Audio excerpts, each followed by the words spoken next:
Hey everyone, welcome to Prepare to Go There, helping you lead yourself and stay focused on your future. My name is Peter Burchfield.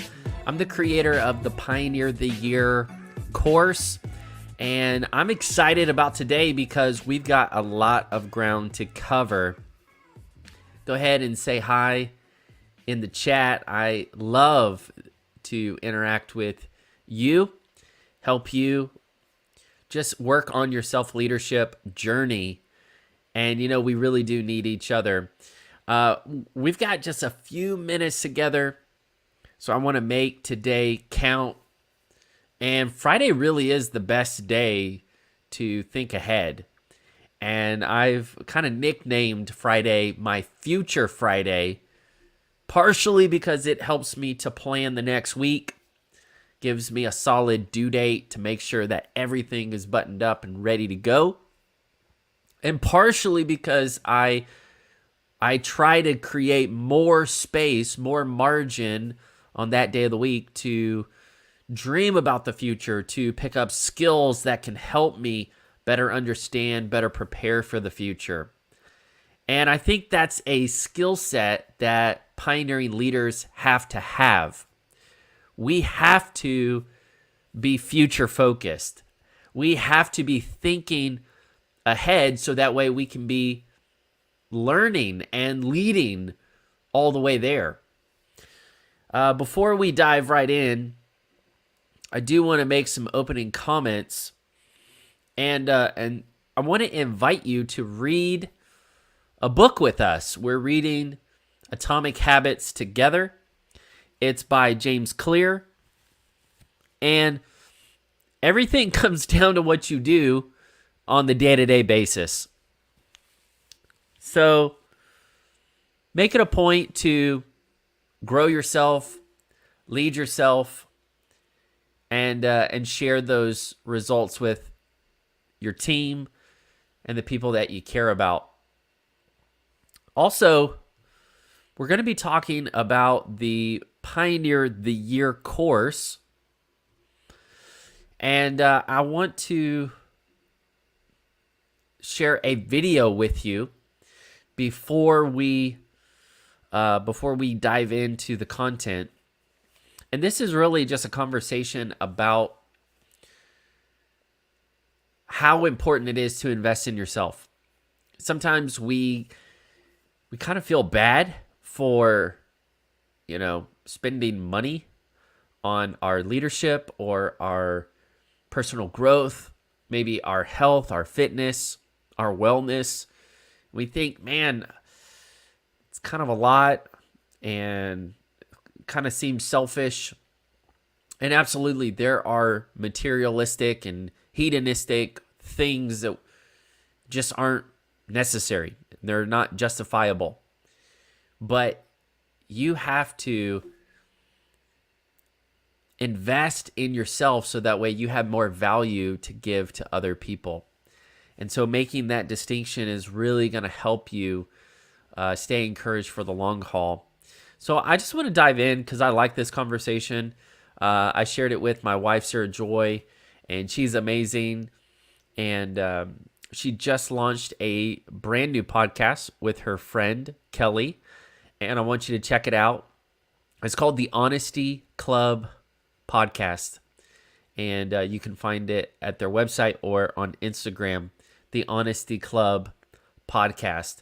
And, there's another example of how awesome it is to lead yourself, to stay focused on your future. It seems like every time I'm Sarah Joy's working on something new, something exciting, and so she inspires me.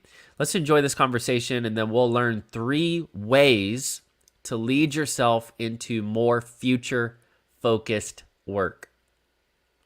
Anything else you want to say before we wrap up this launch stream? This has been amazing, next level. I am already excited about seeing where these live streams go because I know there's a lot of people out there and they want to make this year unlike any other. They don't want to hesitate. They don't want to hold back. They want to really go for it, but now they're going to get the strategies and the encouragement to do it. Yeah. Well, I just want to congratulate you on starting season 2. I know we're kind of joking about being rusty with it, but we've really been head down the past few months. Peter working on his course, and then me helping him just tinker and figure out the back end of like making it all happen. But there is so much stuff in this Pioneer of the Year course, so I would really encourage you guys to check it out. I've learned so much from it, and I'm not just like putting on the fluff. It's not a course about how to be more productive and just how to fill up your days. It really feels like some coaching sessions, and it's like hours of coaching sessions with plenty of like breakdowns and walkthroughs, and you really feel like you're getting guided along for a strategic path for your life. And I think everybody, your year doesn't have to start on January 1. Some people are like, well, I still haven't like made my goals for the year, and it's February. So, but people's years really, we're cyclic in different ways. So, some people, their year really ramps up in August, or their year really ramps up in the spring, or I feel like I come alive in the summertime. I don't know. So I kind of, probably because I think of like my birthday, whenever my birthday is, that's when my new year starts. And that's when I kind of make more goals of like what I want my next year to be like, as far as my age.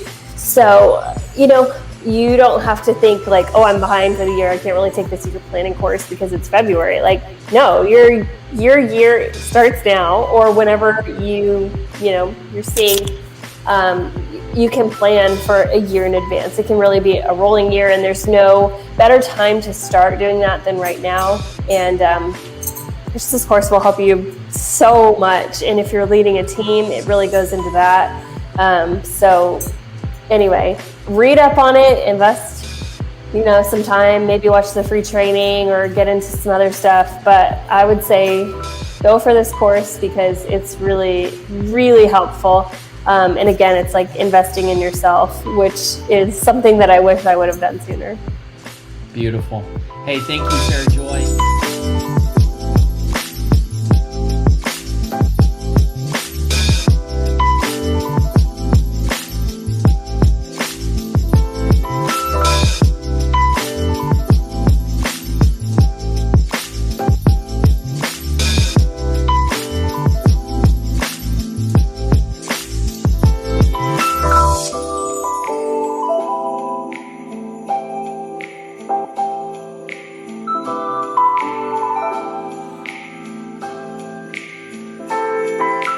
That conversation gets me every time. And I love how Sarah Joy said, your year doesn't have to start just in January. It starts when you make that choice to get a plan, to go for it. And that's what I want to do. I want to help y'all really go for a great week. And so we're going to talk about 3 ways you can really take action with your week, 3 ways you can lead yourself into more future-focused work. The reason that matters is because we've started this conversation, fake work versus future work. So I encourage you to go check that out. So now you're like, all right, I'm going to do real work. I'm going to do future work. I'm going to get ahead. I'm going to think ahead. I'm going to lead myself. I don't need everybody else's attention or approval to make massive progress in my life. How do I do this? Here's how. Here are 3 basic writing-based strategies that you can lead yourself into more future-focused work. Okay? And I want you to really personalize this because they're simple. They're almost too simple. You're going to be like, for real, Peter, don't mess with me. I already know that. But the catch is, are you doing it? Are you actually doing these 3 things in an intentional and in a rhythmic way?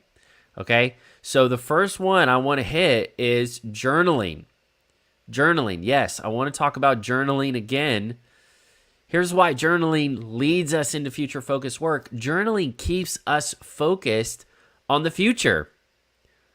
If we don't have a way to get everything that's going on the inside out, so that way we can see it for what it is, we can sort through it, we can make decisions, we can navigate all of those pitfalls and traps all the obstacles, and we say, okay, now I'm back on track. That's what journaling does. It keeps you focused on your future. Now, there are other ways you can stay focused on your future, like having a conversation with a mentor or a coach. But we don't always have access to those people. So we've got to think of simple, accessible ways that we can keep focus on the future. And journaling is that, okay? So very easy. I go into this in depth in the course, Pioneer the Year, pioneertheyear.com, but I want to give you the setup, okay? Because in the course, we don't really talk about how to set up. We talk about strategies and tactics that are very next level advanced, really helping you pioneer the entire year. This is going to help you maybe clear your head this week. So let's just get started with some of those things. You need to decide where you're going to be journaling. Are you going to do it digitally, or are you going to be doing it in a notebook, or are you going to be doing this with a hybrid model, like both? And I actually use both, okay? So I journal in a digital note-taking app called Evernote. And I've been a power user with that for many years. And then I also have a series of journals that I use, okay? And by series, I mean it goes from one to the other. So I want you to think about this. Journaling is what helps you stay future focused. And a lot of times we think, well, how often should I journal? And the answer is, how often do you need to stay focused? I mean, for real, are you the kind of person that gets discouraged and distracted a lot, or can you just write one thing down and just go crush it? And either way is fine. You just need to know you and what season of life you're in, maybe what stage of your leadership journey you're on. But, just to give you some encouragement, I do not go very far away from this journal. I keep some sort of writing, tool nearby at all times, whether it's a napkin, scratch sheet of paper, whether it's a journal. You need to pick where you're going to go, because when you feel foggy, you're going to need that thing close hand. Otherwise, you're not going to have the motivation. You're not going to have all of the tools ready to navigate your way through that. Okay, so journaling is really important. Pick digital or analog or hybrid. A lot of people, they know journaling's good. They just don't do it. Or they did it a while back. Or they think it's Dear Diary. Or they don't really see it as a competitive advantage for their business, their team, their leadership. You could have a work journal. It's somewhere where you can have that mastermind.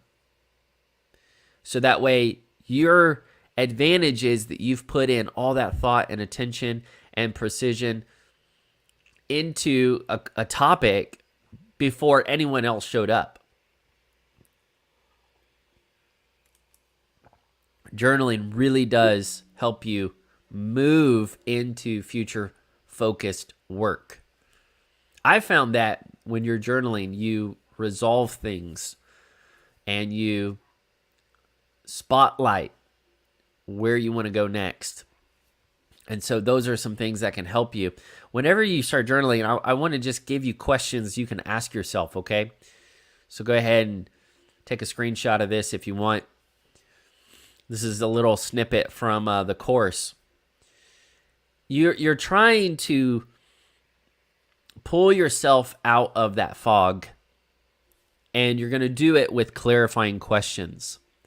Okay, so when we ask clarifying questions, we find that next step again and again and again.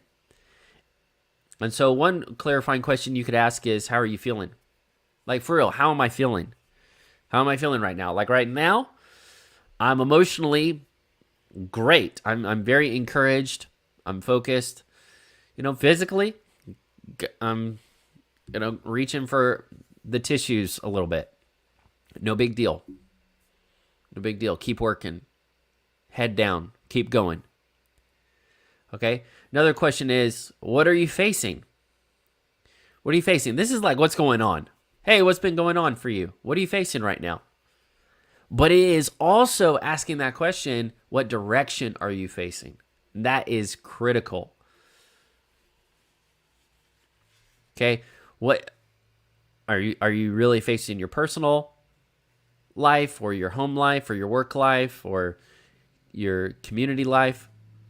Where are you facing? Like, where's your head been? That's really, really helpful if you're trying to retrace your steps, like how did I lose my focus? Or where have I been? This past month has been a blur. Where have I been? And then also, where do I need to go next? So what are you facing? You need to get a aerial view of the terrain and figure out how you're going to triage what comes up next. And that's where the next one is what are you going to be focused on next? What are you focusing on?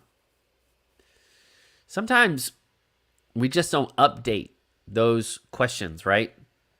We don't update those decisions. And you've got to stay up to date on all of these three areas. Because if one of them is, out of whack, you're going to start feeling it very soon. And the sooner you can catch those three questions, the better off you are with your future work. You're going to be more focused. You'll be better prepared. You'll be more present.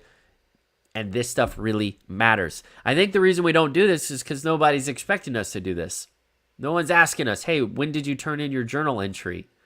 Right? Nobody's going to tap you on the shoulder. Nobody's asking you to, email your entry in for the day. But this is something that has to get done. It's like internal maintenance. It's just good. It's helpful. It's healthy. Helps your mental health. Helps you with your soul care. And it reminds you that it's not all about you, that you don't have it all figured out, but that you're not alone. You're not alone. So, man, I'm journaling in a bunch of areas. I don't want you to hear journal. You need to journal. I want you to hear journaling. Journaling. It's not about a certain journal that you use or a certain kind or a certain type of day or a certain frequency. I mean, there's a lot of different things out there. But what I want you to hear is you need to be in a practice of reflection and growth. And a lot of that can happen when you're journaling. And so just find your first step and get back to it. Get back to it and document what's going on. Now, if you don't want to be writing, you could do audio recordings. You could do video logs.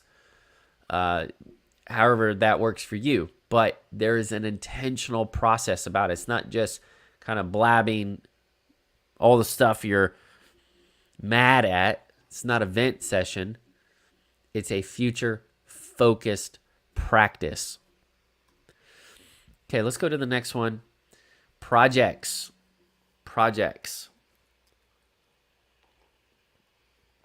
Writing actually helps us with our projects without specifying, designing, developing, strategizing what's going into our projects.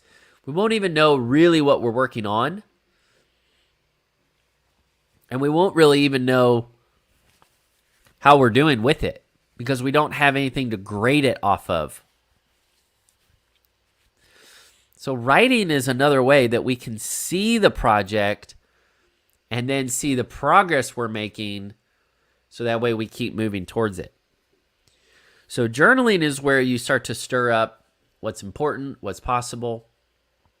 But now we're down to the planning phase with the projects. And again, there's a whole module 2, Get Going, is all about your productivity, your project management, your planning, your approach to lead yourself, have great work, as well as leading your team. Okay, so there's a lot of those topics in Pioneer of the Year course, but I want to get you started and realize that you have got to name your projects. You have to actually know what projects you're committed to. So many things we're just kind of like signed on to. We don't even know how we ended up doing that work or how we're really doing that project. It's kind of like my email inbox. I get all these emails and I'm like, who are you? I've never met you in my entire life. I have no recollection of how this email, how this person, how this business, how this brand found me. What are you doing here? And then, later on, I'm like, oh yeah, that one PDF I was interested in, 2 years ago. They said, now's their time to cash in. We got his email. We got his attention. Let's get him, to buy the bigger PDF or whatever. But you're going to have to pay attention to what projects you're actively working on. You got to name them. You got to see them. You got to see how big they are. You got to see what it takes to get that project done. There's a lot of vague vocabulary with our projects. So we're not thinking about start and finish. We're not thinking about time budgeting and how it fits into the calendar, how it fits in with all the other stuff in our life. And so we really go into our projects with poor visibility, and we need to have more expectation, clearer expectation on what these projects mean to us and what they are going to require of us. So I'm challenging you with writing, like really name your project. Don't just say that thing or this is what I do every once in a while. Like really make a more definitive commitment. These are things I value. These are things I schedule. These are things I'm working on for the next 90 days, the next quarter, versus, oh yeah, that thing and that thing and that thing and that thing. And I think we start a lot of projects, but we never finish or unsubscribe from those projects. And that's when and how we're going to, really get off track. You're going to get off track when you say, I can just do it all at some point. You really do have to commit, complete, and evaluate if some projects have expired. And that's just the facts. That's just kind of what it takes. Okay? The next thing that writing helps us with is meetings. Meetings. Now, I'm not just talking about a meeting agenda, although I think that's really good. You need to be prepping for your meetings. But you can also get more of a high-level look at your meetings. What do I mean by that? The purpose of a meeting is to have momentum, to get action, to get traction, to keep people focused together.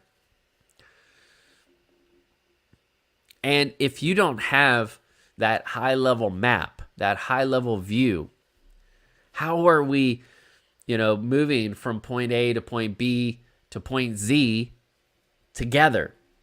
And when we're all remote or we're all distributed or we're all, working with different schedules, how are we going to coordinate that? So the meeting is where we are building that momentum to go do the important work, not the fake work, but the future work. And we're coming back and we're getting those things resolved. My question to you is, do you know how to build momentum in your meetings? Because if you don't, you are wasting a lot of people's time and a lot of the team's money. Do you know how to keep momentum with your meetings? It's really important. This is one of those skill sets. It's like, I don't know, it's just part of adulting, I guess. Whenever you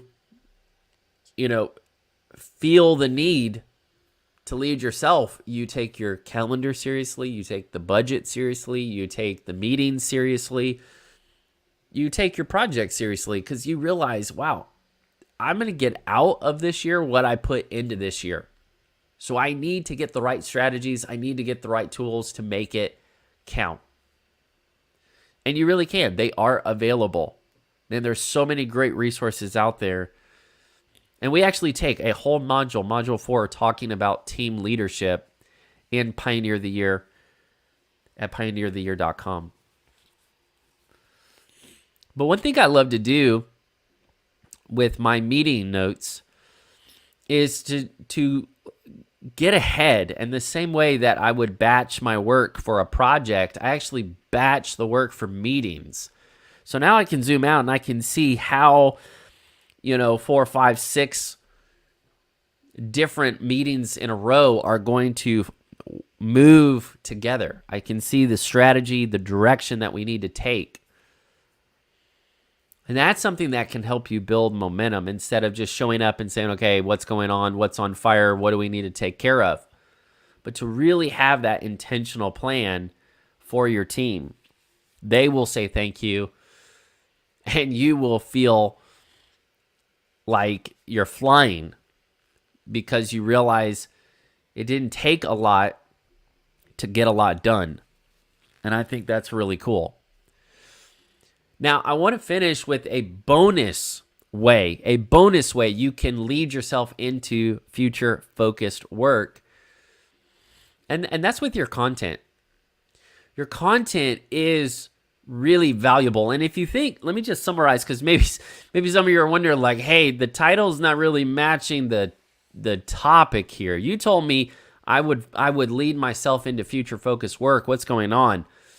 Let me go back and tell you, journaling is about where you're going. Okay, so when you're talking and you're processing and you're thinking, you're making decisions and it's setting your course in the future. I can't tell you how many times I've written down prayers, goals, promises that I've made or that I've documented, and I say, man, that's where I'm going. And then sure enough, just a few months later or a few years later, wow, that was amazing. That happened. That was cool. I wouldn't do that again. All right. So journaling is a future-focused practice. Projects, all future-focused. Because you're trying to map out and strategize what you're going to be needing in 9 months from now, or in 3 years from now, or your organization, where are they going to be 10 years from now? And you've got to really make big bets on what to work on. Otherwise, you're going to be wasting a lot of time and you're going to show up unprepared. And so we want to be like those Texas fire ants we've talked about in other episodes. And we want to say, man, how do we get so fired up about this work that we stay focused on it day after day after day, year after year, and we actually show up in the future better prepared, more present, and accomplished. And so absolutely, you need to put your projects in the future focus filter there. But then going on to, the meetings. Most of the time, meetings just talk about what already happened. Most of the time, meetings talk about what everybody's doing right now. But meetings are building momentum. Meetings should be future focused. Without that future focus, your meetings lack purpose and momentum. And when we have those meetings, future focus, you get more alignment, you get more traction, and there's just a general sense of teamwork that people can feel. It's palatable, it's tangible, it's real, because everyone knows what we're waiting on, what we're working towards in the future. All right, so now let's get back to the bonus one, which is your content. You got to give yourself somewhere to go. What do I mean by that? You got to give yourself somewhere to go. If you want content that's future focused, you're going to have to make a map of what you're going to be hitting ahead of time. And so what I like to do is start with a high level view. I like to start with something like a topic or a theme. And I'm like, wow, I could literally explore this topic, and then I could work on this topic for a really long time. And I don't have time to do that right now in a 30-minute, span. But that's okay, because I'm actually going to be patient. I'm going to make that commitment now, and I'm going to begin to map out that content that I would like to get to, and I'm going to start to plot through it strategically, intentionally, and incrementally. So many times we're kind of in the moment. We're like, oh man, I need something to say. I need something to say. What do I say? I don't know what to say, right? Or Instagram, TikTok, YouTube. Maybe it's for, your community group.